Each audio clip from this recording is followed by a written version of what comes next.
Hello, I wanted to do a really short, quick kind of thing about a new video game called Going Under, which is a little indie game from a studio called Aggro Crab with a B, and it was published by Team 17, who I have a little bit on the fence with most of the time. Just bought it on Switch, and I wanted to talk about it just because it is really good. It's a really good game. Of course, I've only spent about 3 or 4 hours with it total so far. With that small amount of time that I've put into it, I kind of love it. I kind of love it a whole lot. It's really fantastic. The basics, yeah, it's a roguelike or roguelite. I never really know. I don't know what the differences are between those two terms for real, but either way, you have permadeath more or less. Though, like a lot of the roguelikes that I happen to enjoy, mostly Dead Cells for this example, but over time you do get to earn permanent upgrades and stuff you get to hang on to throughout all the different runs. Of course, there are also a ton of temporary skills and weapons, especially weapons, they break very, very quickly, so you can't get too attached to anyone in particular, but you still get those permanent upgrades and you still collect all the skills, kind of in a similar way to in Enter the Gungeon, where you unlock weapons that will then maybe show up over the course of a run. As for setting a character, you're a new intern working with a very sort of dubious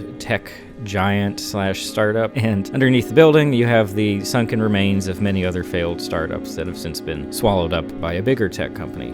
That shell is a big part of what attracted me to the game in the first place, other than the visuals, which are lovely. I have nothing bad to say about the visuals, especially because they do that thing that a lot of good games do, where they'll use the art style and the visuals to mask certain technical limitations. A Short Hike does that really well. A lot of Nintendo stuff does that really well, especially in this era. So it's just such a quirky and fun and colorful style that it doesn't matter yet that, all the models are really simplistic, and you can just see the different limbs floating around. You're just like, oh, I could probably make that in Blender. But it has this nice fuzziness to it, and obviously the color palette is fantastic, and it's different for each of the dungeons, which have very different themes, which I'll talk about it more in a bit. So all of that pulled me into the game in the first place, and I was a little bit worried that sort of making all these jokes about startups and startup culture would get a little old, especially if they were too obvious or something. And personally, I've worked for a handful of startups that I can't talk about much because you end up signing NDAs. I will say that just a lot of the jokes have just, they've resonated in a really particular way, and I've never been against it.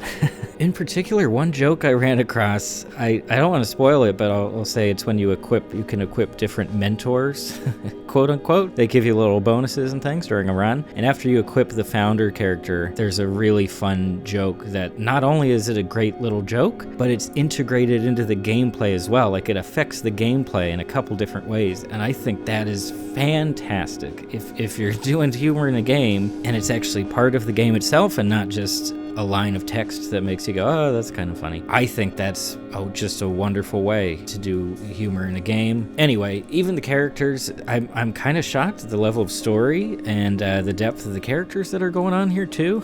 I really wasn't expecting that all that much, especially because a lot of the roguelike games, they end up being kind of grindy. The main attraction is the runs themselves and seeing how you can do in combat and everything. But here you really get kind of treated to some fun little story bits and actual genuine developments that inform how you see the runs and the different dungeons that you go and explore and everything. Just another big thumbs up. Dead Cells kind of does some interesting storytelling with the environments and things and certain secrets you can find, but this is something different. It's definitely a much bigger part of this experience, and I love it. What can I say about the combat itself? It's mostly melee. There's a very small number of ranged weapons that you can get and things like that. You can get explosives as well, and I'm not going to say that the combat is blowing my mind with how satisfying it is. It's not incredible, but it's still really solid enough to make you want to hit guys. You just want to hit monsters with different objects you find around a room. It's still very appealing. The variety of monsters is pretty decent, actually. You see a few of the same guys, but if you go to a different dungeon, different enemy models, and completely different environments as well. I assume it's either randomized or procedurally generated level layouts, since specific rooms, how they're designed and things like that. But wow, did they do a great job of distinguishing the different dungeons. And I'll give a quick example here. I hope it's not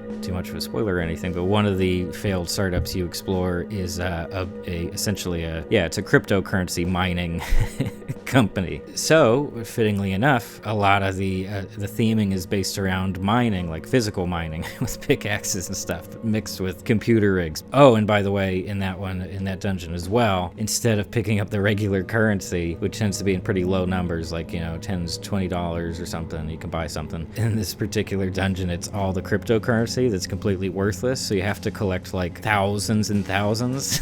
It's good. Should I just stop there and say the game's good? No, I'm interested to see what happens next. I'm actually kind of invested in the story, which I was not expecting at all. It's funny too, because even just the other day I was thinking, I sure wish there were more games that had both compelling gameplay and mechanics and combat, but in a nicer setting that's like nicer to look at, like, okay, Doom, fantastic game. It feels really good to play and beat guys up, but the environments aren't really my thing, that horror aesthetic and the weird sci-fi stuff. It's just not my favorite to look at. It kind of stresses me out, which is also the point. Or like Painkiller, the gameplay's great and it's just fun to do, but the aesthetic's not my thing. It's kind of ugly. And this really filled that niche extremely well. It's because, it still has a lot of the satisfying gameplay itself, but around it, just kind of a pleasant visual landscape to be in. It's nice to be in the game and see how colorful it is. It's not super depressing. The music's great, although I haven't heard a ton of it so far. And I wanted to mention because, I'm sure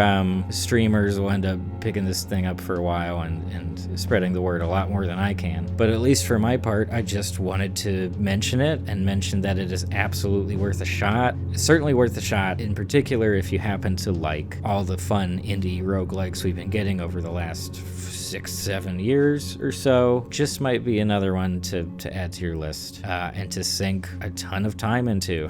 And that's one of the best things I can say about it, I guess, is that I'm ready to spend some time with this game. I'm ready to sink some time into it. I think it's going to be a very pleasant experience. One small thing I wanted to note before I closed out, right as soon as you start up a game or start up a new save file, they give you tons of options for difficulty and accessibility, and I'm completely on board with that. I don't tend to like a more difficult first playthrough a game, so I was tempted to turn the stuff on. I didn't, and I still think it's a really good level of difficulty. So just another aspect that I absolutely admire. It was designed to be fun for everybody. There's not a lot of that, and I can't even tell you how much I appreciate that. I guess that's about it. I've talked way too long about this. If anybody ends up watching this particular video, I would be happy to follow this up with maybe more of a full review. That's about it. Thanks for stopping by.